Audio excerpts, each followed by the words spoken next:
On this edition for Sunday, October 11th, President Trump says he's clear to hit the campaign trail. A look ahead to confirmation hearings for Supreme Court nominee Amy Coney Barrett. And mobile outreach, a valuable lifeline during COVID-19. Next on PBS NewsHour Weekend. PBS NewsHour Weekend is made possible by Sue and Edgar Wachenheim III, the Anderson Family Fund, Bernard and Denise Schwartz, the Cheryl and Philip Milstein family, Barbara Hope Zuckerberg, the Leonard and Norma Chlorfine Foundation, Charles Rosenblum.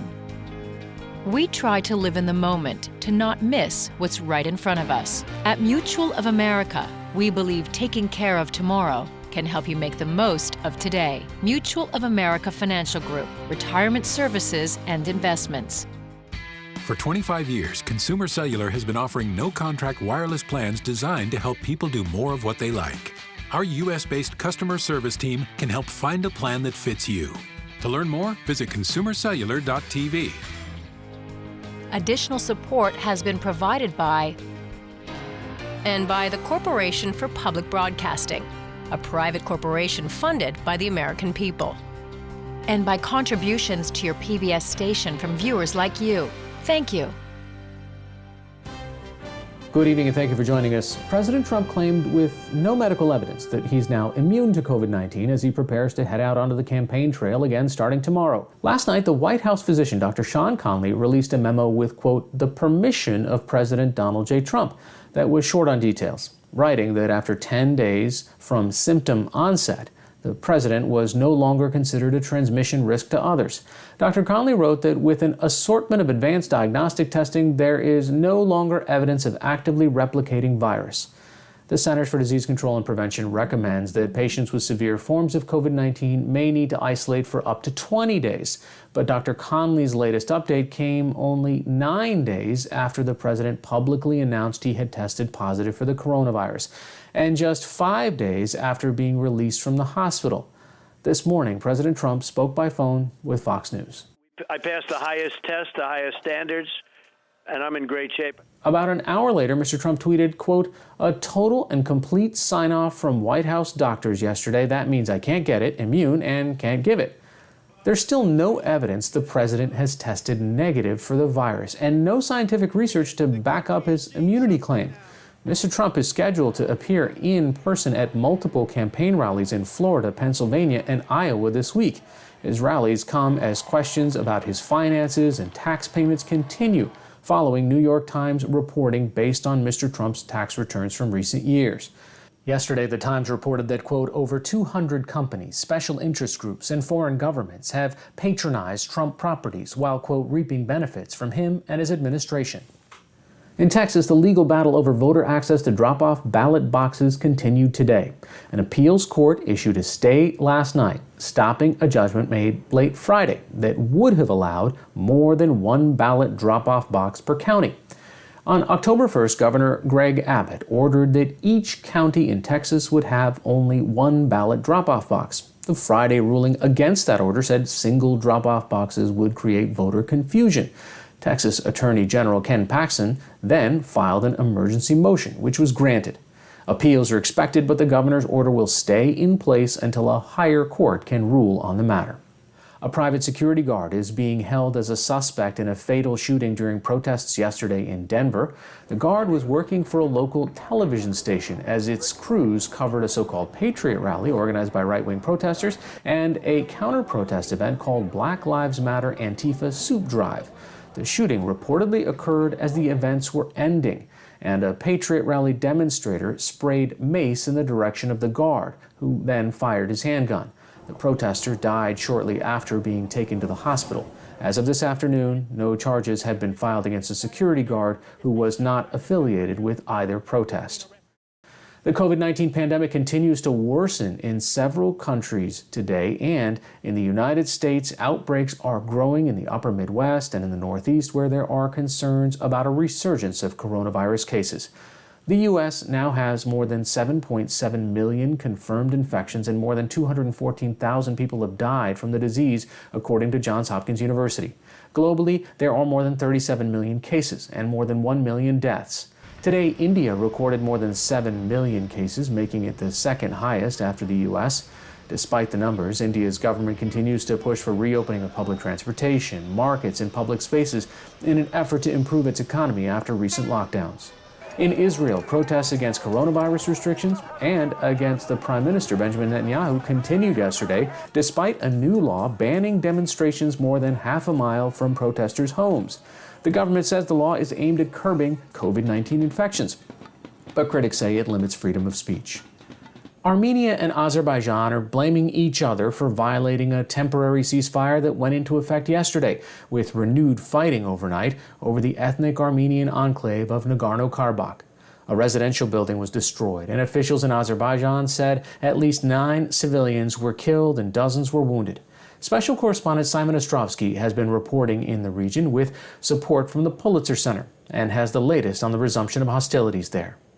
It wasn't long before the ceasefire that came into effect at noon yesterday had been broken. These are the scenes in the self-declared Nagorno-Karabakh Republic where ethnic Armenian forces, backed by troops from the Republic of Armenia, say missiles sent by the central authorities of Azerbaijan landed in a breach of the ceasefire. Thankfully, nobody was hurt in the attack here, but in the Azerbaijani city of Ganja, a number of bodies were pulled from the rubble of a residential building, and the Azerbaijani authorities are blaming the Armenians for violating the ceasefire. It was reported in international media. It's a worrying development in a conflict that's already claimed hundreds of lives and began on September 27th with an Azerbaijani offensive on areas that have been controlled by ethnic Armenian forces since 1994.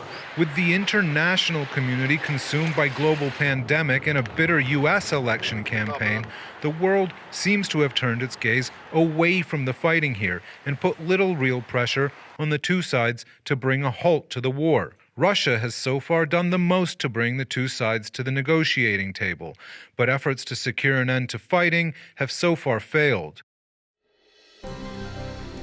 For the latest national and international news, visit pbs.org/newshour.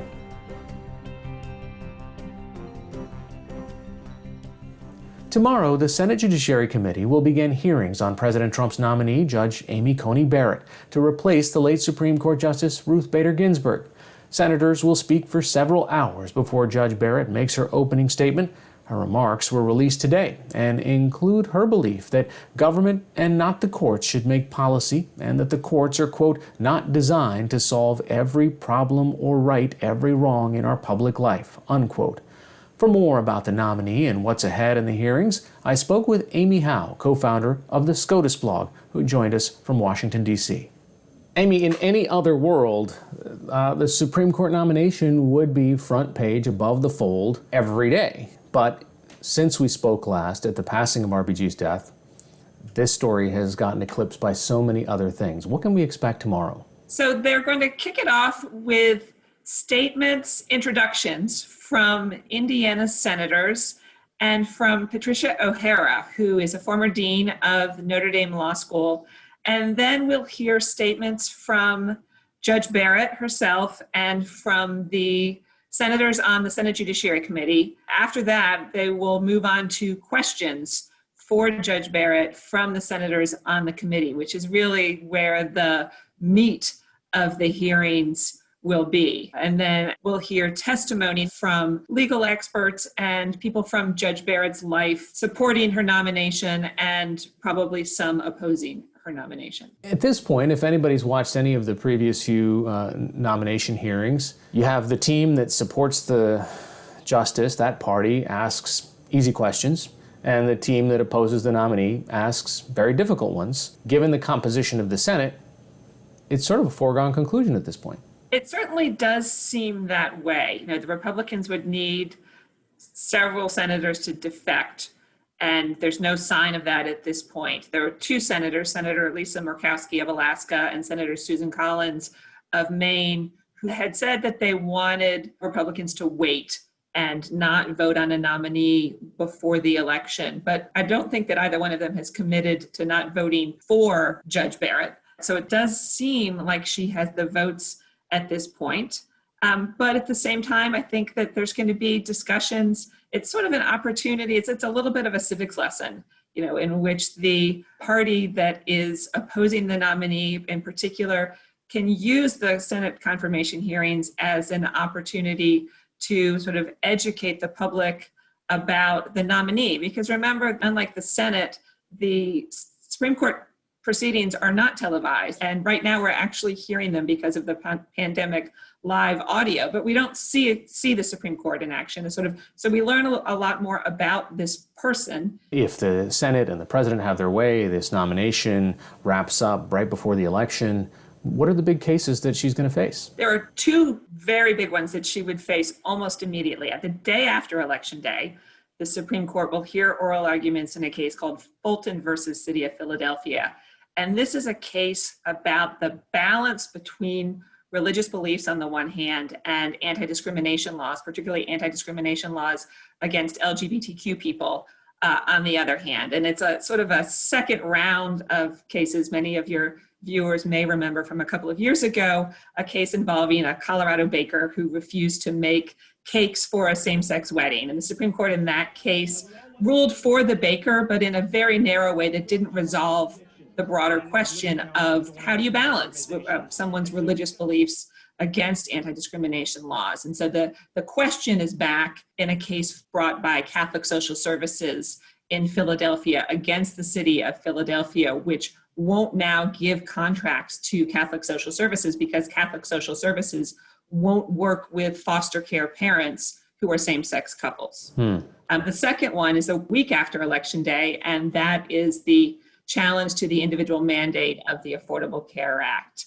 And that is a case that back in 2012, again, many of your viewers may remember, the Chief Justice John Roberts joined the court's then four more liberal justices in upholding the individual mandate. A couple of years later, the Congress changed the mandate. They reduced the penalty for not getting health insurance to zero. And so Texas and some other so-called red states went to court, said, well, if there's no longer a penalty for not getting health insurance, it can't be a tax. And they said, if the mandate's not constitutional, the whole Affordable Care Act has to go with it. And so that is obviously a very consequential case that is going to be argued on November 10th at the Supreme Court. One thing a lot of people are curious about is, what if the election, similar to 2000, ends up in front of the Supreme Court? Would she play a role in that?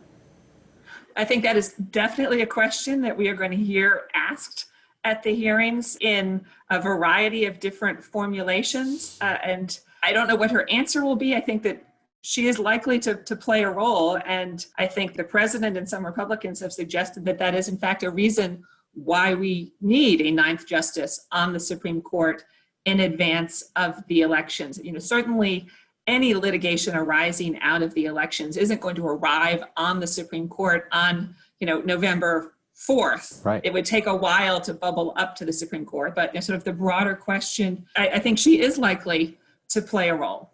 Amy Howe, SCOTUS Blog, thanks so much. Thanks for having me.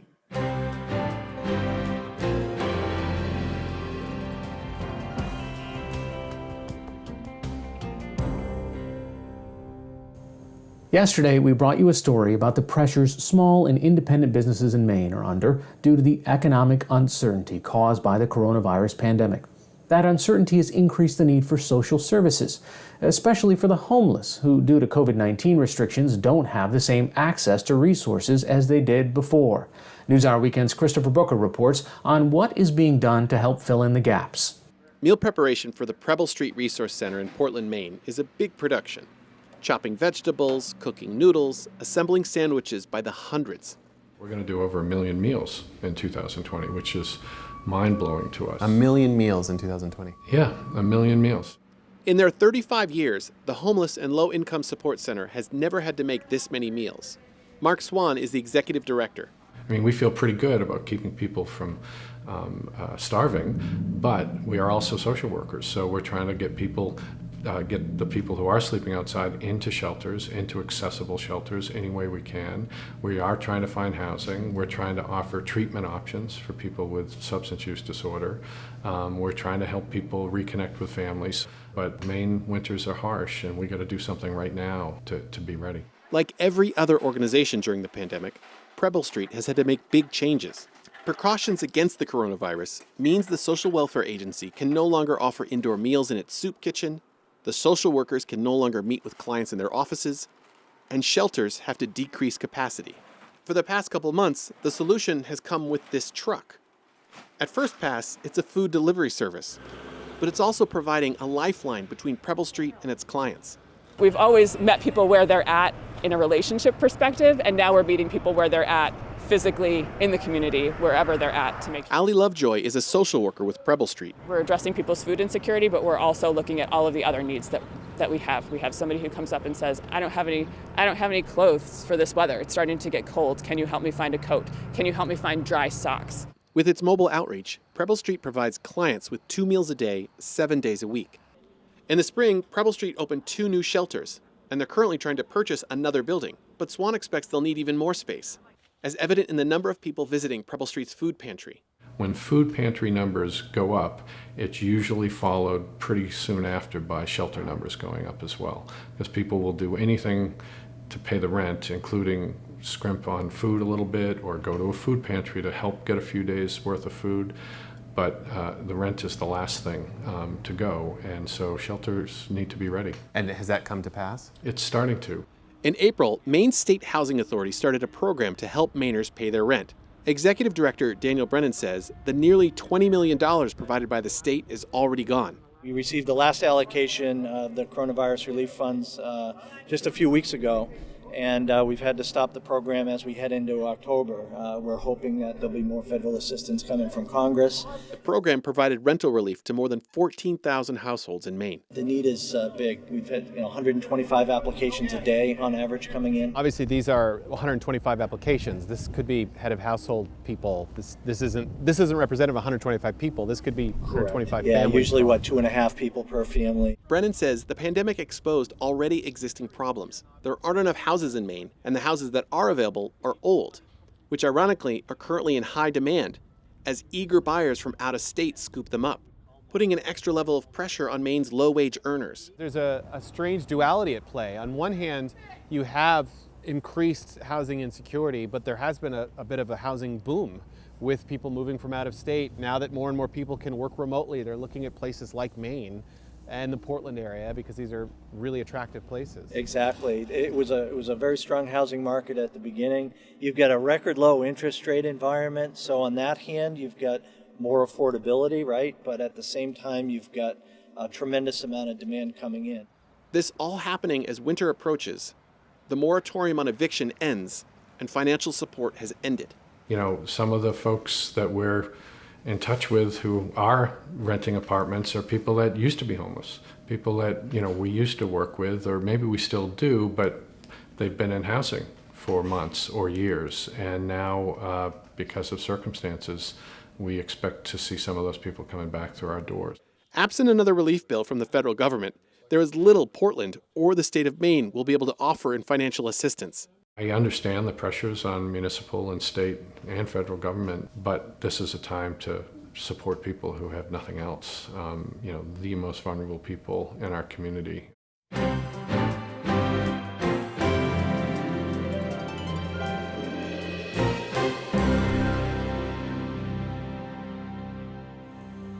Continuing our Roads to Election 2020 series, we turn now to the state of Minnesota, where a closely watched congressional race is heating up in a district that has been represented for 15 terms by a Democrat, but voted overwhelmingly for Donald Trump in 2016.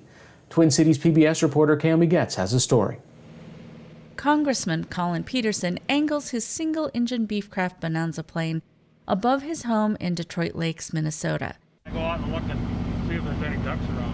Those pilot skills come in handy. The 15-term House Democrat and chair of the Ag Committee has one of the largest and most rural districts in the country. It's also solidly red. Well, it's got more Trump stickers than you can Oh, I see. 4 years ago, Trump won the district with 62% of the vote. Peterson won too. But it was no fluke. There's a reason this Hubert Humphrey mentee and conservative has stayed in office here for nearly 30 years. And he's the only current House Democrat who voted against both articles to impeach President Trump. I don't run with anybody. I mean, I didn't run with Obama. I didn't run with anybody.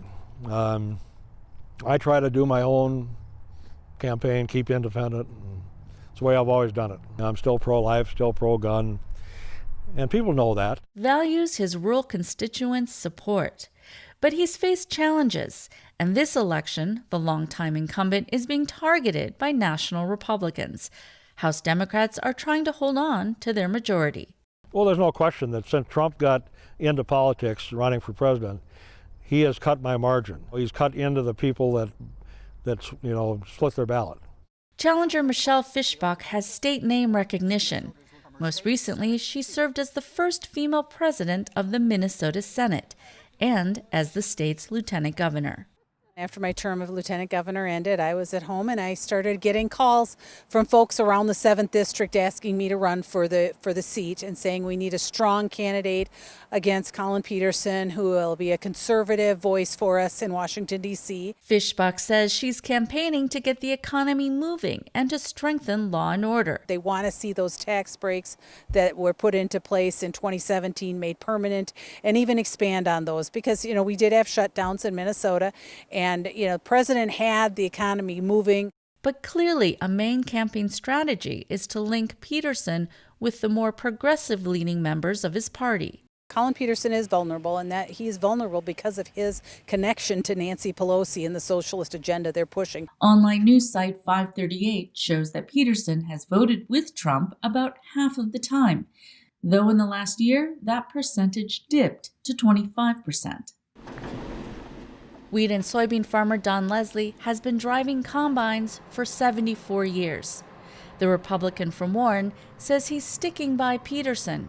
Out here, he says everyone is connected to farming, and he says they know Peterson has their backs. Well, there's the old political axiom that you're either at the table or you're on the menu.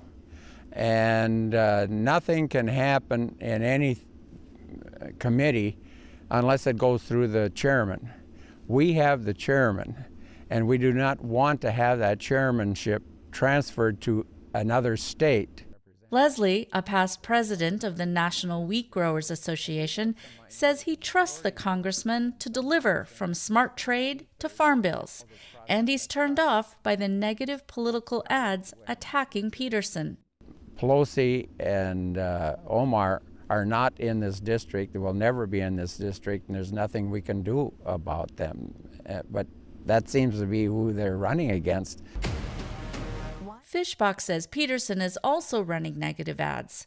Her supporters see her election as a chance for new ideas. I think the Democrat Party has changed from when Collin first took office, 30 years ago or so?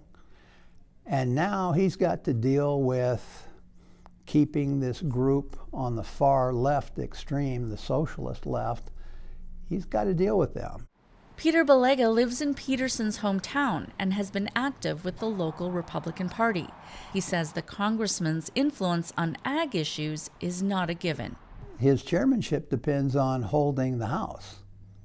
So we're kind of assuming that that's going to happen, and frankly, I think that if Michelle is elected, she will end up on the Ag Committee too, and I think that will be a function of how hard she works. Though Trump is expected to again win in Minnesota's 7th congressional district, pundits say the House seat is a toss-up. I don't need a job. I've done this for a lot of years. I think I'm good at it. I think I've done a good job for my district. And the farmers, obviously, because I'm chairman of the committee, they want me to continue. It is very important to me to go to Washington and fight for the people of the 7th District because we need to take the 7th District into the next 30 years. And we need to make sure that rural Minnesota is growing.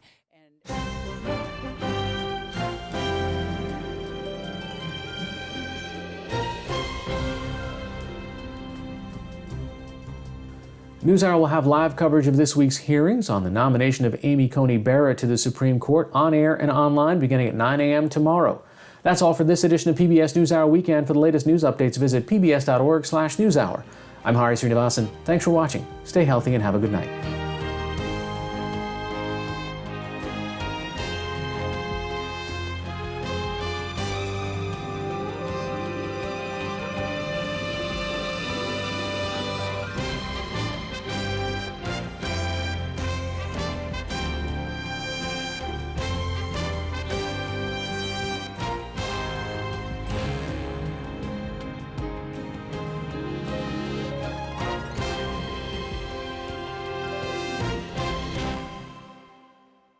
PBS NewsHour Weekend is made possible by Sue and Edgar Wachenheim III, the Anderson Family Fund, Bernard and Denise Schwartz, the Cheryl and Philip Milstein family, Barbara Hope Zuckerberg, the Leonard and Norma Chlorfine Foundation, Charles Rosenblum.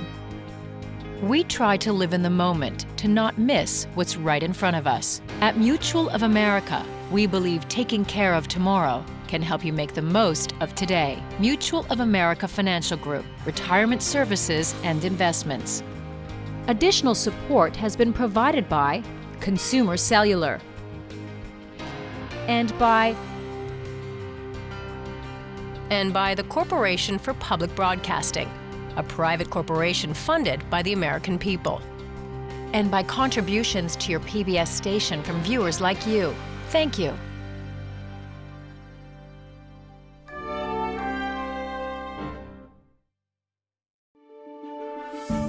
You're watching PBS.